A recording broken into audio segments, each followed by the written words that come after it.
Hello everybody, today we're going to be going over the Delaware Tercentenary Commemorative Half Dollar from 1936. There's a lot to know about this and some really cool tie-ins with our Swedish counterparts who also produced a coin that paired with it. But anyways, we're going to go over the values, all the history and information surrounding it, and everything you'd want to know. Let's get into the video.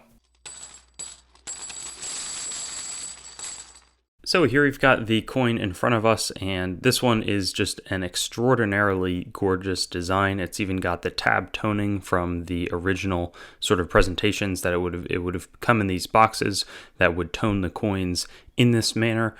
So I'm not going to talk too much about tab toning, but that's a very desirable type where it's sort of like this circle, almost like a Pokeball if you are familiar with that. The golden toning is just gorgeous on the reverse here, but it commemorates the tercentenary of the first successful Delaware settlement. So 1631, the Dutch attempt to settle in what's near Delaware now, but they are batted back by the Lenapes and the Nanticokes, which are Native American tribes that rout the settlement and make it impossible. It is a failed settlement, basically.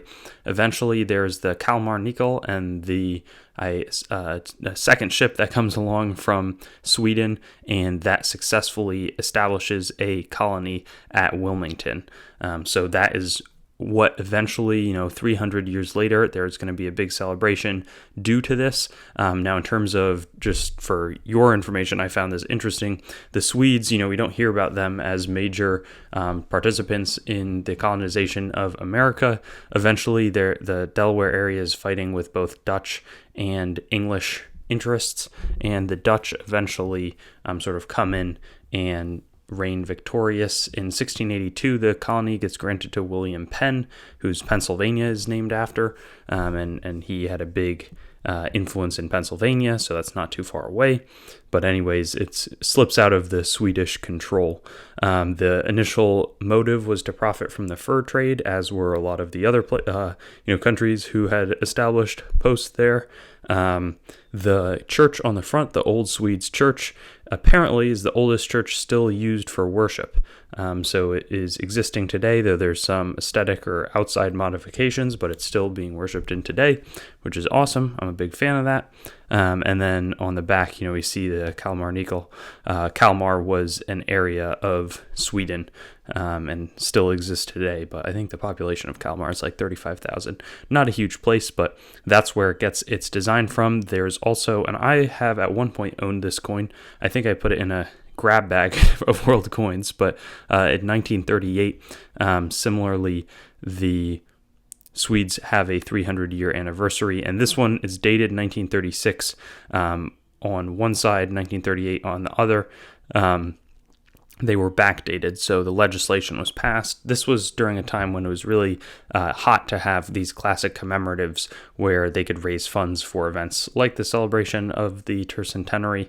But, this was one of many that got swept up in a wave that shortly thereafter, a few years later, there's very stringent policies that would lead to very few of these being created. But we see 20,993 of them made. The other thing that I did forget to mention, they were sold to the public in a fair way. So what that means, most of the time, these were being sold, to a few dealers who would buy all of them, then jack up the prices and sell to these collectors who were really enjoying collecting this classic commemorative series. So the distribution of this one was specifically fair and is well regarded for that reason. Now, in terms of the different values, you can probably obtain them for about $200 comfortably in low mint state, or certainly AU with a little bit of wear. There's not much of a price difference or increase, so I would buy one in mint state 66 if I was going to purchase one with nice eye appeal. They go, mint state 66 plus isn't a huge bump either to 350, then it doubles to 67, doubles again to 67 plus, and there's maybe a tiny amount of 68s that command the $20,000 price tag, but really interesting. I think it's so cool that the Swedes also minted their own coin to go along with it. It's got a lot of history. It's got the oldest worshiping church that's, still going today, which is great. It has an awesome ship, just a classic coin, and I did forget that the designer Carl Schmitz normally they would go with a designer who was local, but they just had a design competition, and his was thought to be, clearly the best design, and he was sort of an outsider. So it was just like a pure, who's really good at designing coins. This one looks great as a way to commemorate this interesting event, and they went with his design. So thanks so much for watching. Thanks for watching the video. I'd encourage you to like the video, comment, and make sure to subscribe to my channel. And I also have Facebook, Instagram, Twitter, and some other social media platforms. You can also go to my main channel website, treasuretownYT.com, to learn more about the channel and sort of stay in contact. I also will eventually host all of these videos on coinsmetalscards.com, which will be both news, marketplace, and coin information. I do have the goal of eventually getting pretty much every US coin, date, mint mark, denomination on the channel with a similar video to the one that you just watched, and that will likely all be hosted there.